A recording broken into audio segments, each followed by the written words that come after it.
Livro Cântico, autora Ayn Rand. Nota do tradutor. Visto que no futuro distópico, descrito por Ayn Rand, a individualidade foi brutalmente suprimida, todas as personagens desconhecem os pronomes em primeira pessoa, o que torna a composição da prosa um tanto excêntrica, porém confere originalidade à obra. Capítulo 1.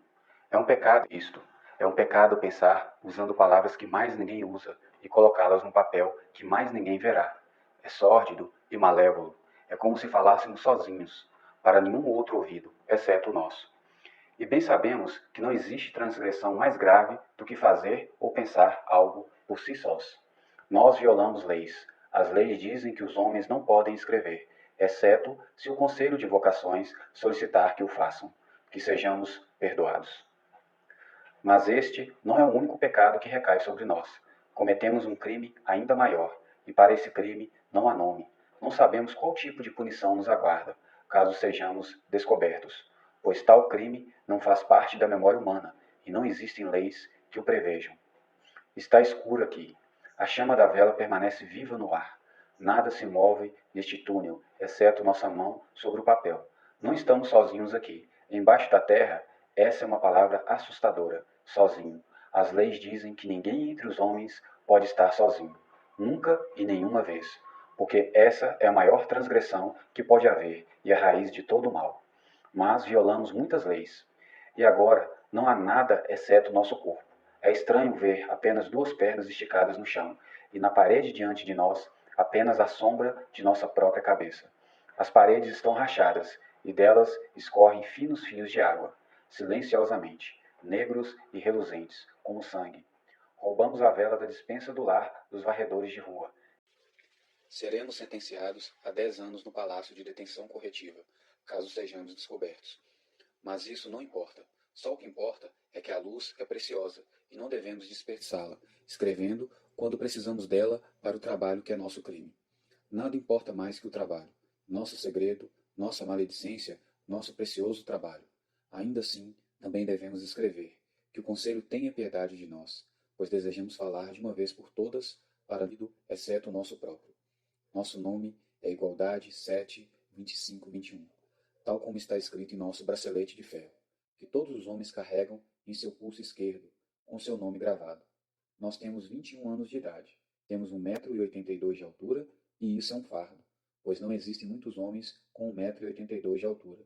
Os professores e os líderes sempre olham para nós de sobrancelhas franzidas e dizem: a maldade em seus ossos, Igualdade 7, 25, 21, porque seu corpo cresceu para além dos corpos dos seus irmãos. Mas não podemos mudar nossos ossos e tampouco nosso corpo. Nascemos com uma maldição. Ela sempre nos conduziu a pensamentos que são proibidos. Sempre nos suscitou desejos que os homens não podem ter. Sabemos que somos maus, mas não há vontade ou poder em nós para resistir. Esse é o nosso dom e nosso medo secreto, do qual sabemos e não resistimos. Ambicionamos ser como todos os nossos irmãos, pois todos os homens devem ser iguais. Na parte superior dos portais do Palácio do Conselho Mundial, algumas palavras estão gravadas no mármore, que repetimos para nós mesmos, sempre que nos encontramos tentados. Somos um por todos e todos por um. Não há homens, exceto o grandioso nós, uno, indivisível e eterno. Repetimos isso para nós mesmos, mas não nos ajuda. Essas palavras foram gravadas há muito tempo. Há lodo nos sulcos que formam as letras, e listras amarelas no mármore, oriundas de mais anos do que os homens podem contar.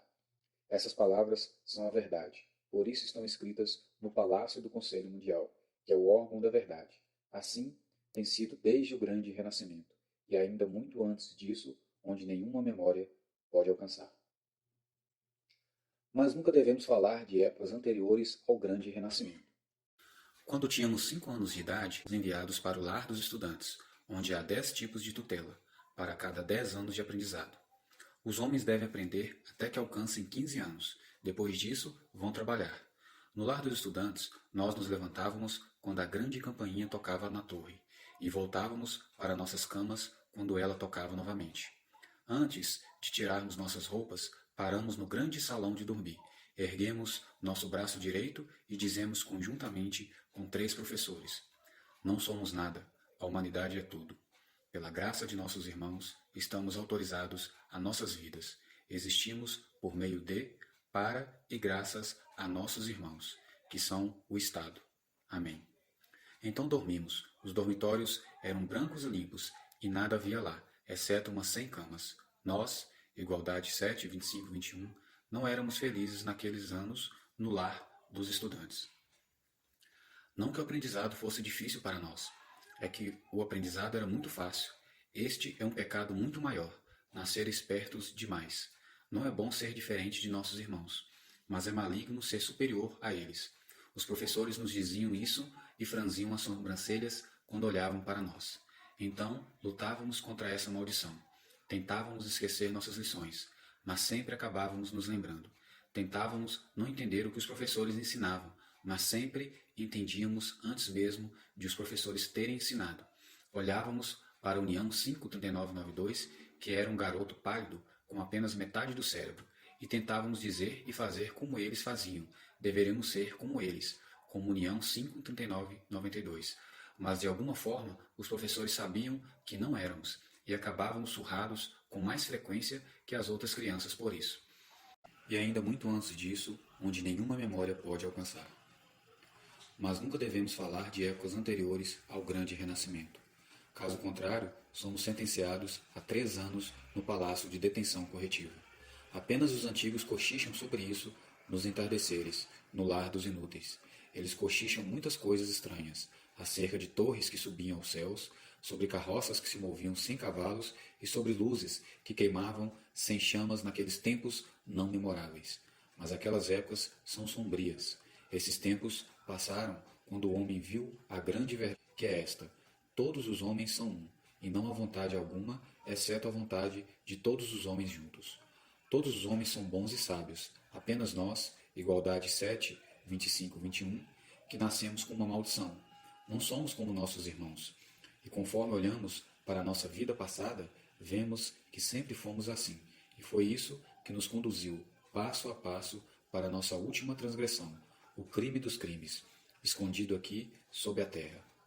Lembramo-nos do lar das crianças, onde vivemos até os 5 anos de idade, junto com todas as crianças da cidade, que nasceram no mesmo ano.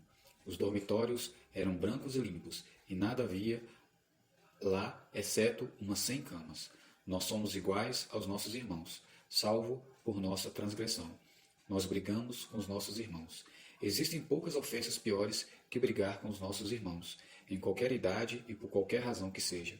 Assim, o conselho do lar nos disseram, e também para todas as crianças daquele ano. Sempre éramos trancados no porão. Os professores eram justos, pois foram designados pelo conselho. E representam a voz de toda a justiça e de todos os homens. E se às vezes, na escuridão secreta de nosso coração, nos arrependemos do que sucedeu conosco em nosso 15º aniversário, sabemos que era graças à nossa própria culpa. Violamos uma lei ao não prestar atenção nas palavras dos nossos professores. Os professores diziam a nós: não ousem em suas mentes escolher o trabalho que gostariam de executar quando deixarem o lar dos estudantes. Vocês devem fazer o que o Conselho de Vocações prescreverem. O Conselho de Vocações sabe, em sua vasta sabedoria, onde você é necessário para os outros homens, melhor do que vocês podem saber com suas mentes desprezíveis. E caso vocês não sejam necessários para seus irmãos, não há razão para vocês sobrecarregarem a terra com seu peso. Sabíamos disso muito bem nos anos de nossa infância, mas nossa maldição atrapalhou nossa vontade. Somos culpados e confessamos isso aqui. Somos culpados pela grande transgressão da preferência. Demos preferência a alguns trabalhos e lições em detrimento de outros. Não ouvimos bem a história dos conselhos eleitos desde o grande renascimento, mas amamos a ciência das coisas. Gostaríamos de saber sobre todas as coisas que compõem a terra ao nosso redor. Estudamos e resolvemos muitas questões que os professores proibiram. Acreditamos que existem mistérios no céu, sob o mar e nas plantas que crescem, mas o conselho dos eruditos afirma que não existem mistérios e que eles sabem todas as coisas.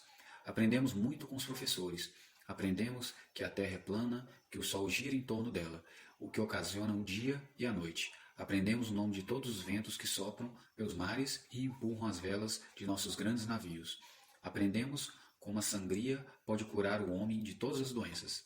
Amávamos a ciência das coisas, e na escuridão, na hora secreta, quando acordávamos durante a noite e não havia nenhum irmão perto de nós, mas apenas suas formas e roncos nas camas, então fechávamos nossos olhos, mantínhamos os lábios cerrados e parávamos de respirar. Que nenhum tremor permita que nossos irmãos vejam, ouçam ou desconfiem, e pensávamos no desejo de sermos enviados ao lar dos eruditos, quando chegasse nossa hora de trabalhar. Todas as grandes invenções modernas vêm do lar dos eruditos, tais como as mais recentes que descobrimos há apenas 100 anos, como fabricar velas a partir de cera e cordas. Também como fazer o vidro que é colocado em nossas janelas para nos proteger da chuva. Para encontrar essas coisas, os eruditos devem estudar a terra e aprender sobre os rios, as areias, sobre os ventos e as rochas. E caso fôssemos para o lar dos eruditos, poderíamos aprender sobre isso também. Poderíamos fazer perguntas, pois eles não proíbem perguntas. Nunca paramos de fazer perguntas. Não sabemos por que nossa maldição nos faz buscar aquilo que não sabemos, sempre e sem parar. Mas não podemos resistir. Ela sussurra a nós que existem coisas grandiosas nessa nossa terra, que podemos conhecê-las caso tentemos e que devemos fazer isso. Nós perguntamos por que devemos saber, mas não há respostas a ser obtida. Devemos saber que podemos conhecer. Então desejamos ser enviados para o lar dos eruditos. Desejamos isso tanto que nossas mãos tremiam debaixo dos cobertores durante a noite e mordemos nosso braço para interromper a outra dor que não podíamos suportar. Isso era ruim, e não ousávamos encarar nossos irmãos pela manhã. Os homens não devem desejar nada para si próprios, e fomos punidos quando o Conselho de Vocações veio entregar nossos mandatos de vida, que informam a quem alcança seu 15º ano qual será seu trabalho pelo resto de seus dias. O Conselho de Vocações vieram no primeiro dia da primavera, e os homens sentaram-se no grande salão, e nós, que tínhamos 15 anos, bem como todos os professores, nos dirigimos ao grande salão. O Conselho de Vocações sentaram-se no estrado mais alto e tinham algumas palavrinhas para dizer a cada estudante. Eles chamavam os estudantes por seus nomes e quando estes se postavam diante deles, um após o outro, o conselho dizia carpinteiro, ou médico, ou cozinheiro, ou líder. Então cada estudante erguia o braço direito e dizia que a vontade de vossos irmãos seja feita. Se o conselho disseram carpinteiro ou cozinheiro, os estudantes a que essas profissões foram atribuídas vão ao trabalho e não estudam mais. Porém, se o conselho disserem líder, então esses estudantes vão ao lar dos líderes, que é a maior casa da cidade. Lá existem 3 possibilidades. Estudam por muitos anos para que se tornem candidatos e sejam eleitos para o conselho municipal, o conselho estadual ou o conselho mundial, numa eleição livre e geral, com a participação de todos os homens. Mas nós não queríamos ser um líder, mesmo que isso seja uma grande honra. Queríamos ser um erudito. Aguardamos pela nossa vez no grande salão e então ouvimos o Conselho de Vocações chamarem o nosso nome. Igualdade 7, 25, 21. Andamos até os estrados. Nossas pernas não tremeram e então olhamos para o conselho. Havia 5 membros, 3 do sexo masculino e 2 do feminino. Seus cabelos eram brancos e suas faces marcadas como argila no leito de um rio seco. Pareciam mais velhos que o mármore do templo do Conselho Mundial. Sentavam-se diante de nós e não se moviam. Não víamos sequer um suspiro capaz de mover suas togas brancas. Mas sabíamos que estavam vivos, pois o dedo do mais velho se ergueu, apontou para nós e depois abaixou novamente. Essa foi a única coisa que se moveu, pois nem mesmo os lábios do mais velho se moveram quando eles disseram varredor de ruas.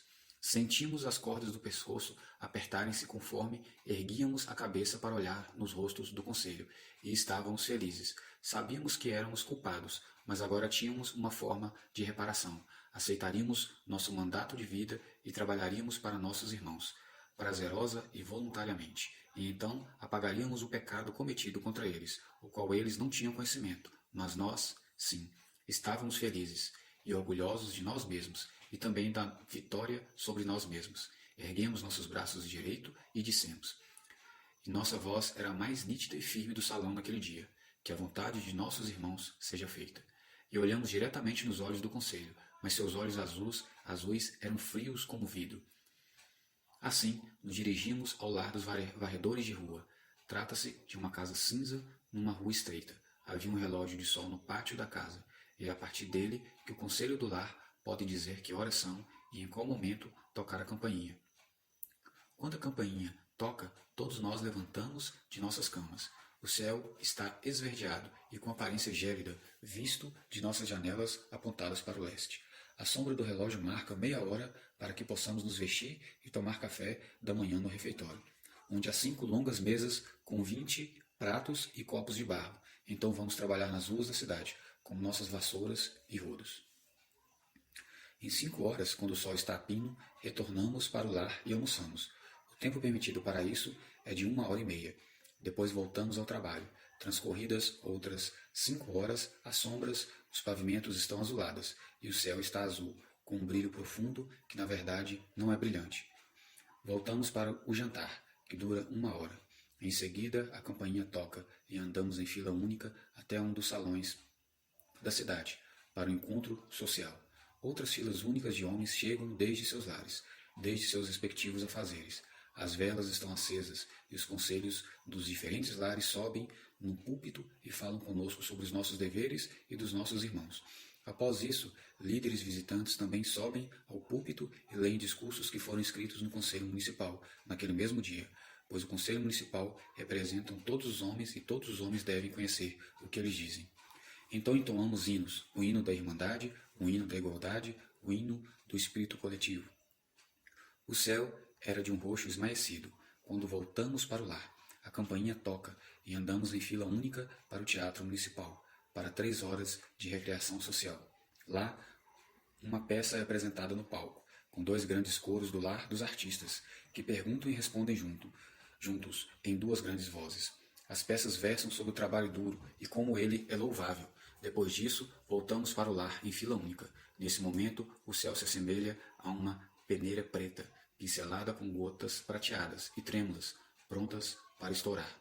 As mariposas se debatem contra os postes de luz. Nas ruas, vamos para as nossas camas e dormimos até que a campainha toque novamente. Os dormitórios são brancos e limpos e livres de quaisquer coisas, exceto por 100 camas. Vivemos dessa maneira por 4 anos, até 2 primaveras atrás, quando o nosso crime aconteceu. Todos os homens devem viver assim, até que completem 40 anos. Aos 40 anos, eles estão ultrapassados. Aos 40 anos, são enviados para o lar dos inúteis, onde os antigos vivem. Os antigos não trabalham, o Estado toma conta deles. Tomam sol no verão e ficam ao lado de lareiras no inverno. Normalmente não falam, pois são cansados. Os antigos sabem que morrerão em breve. Quando se passa um milagre e um deles chega a 45 anos, eles se tornam os anciões, e as crianças os fitam quando passam pelo lar dos inúteis. Essa é a nossa vida, a de todos os irmãos e todos que vieram antes de nós.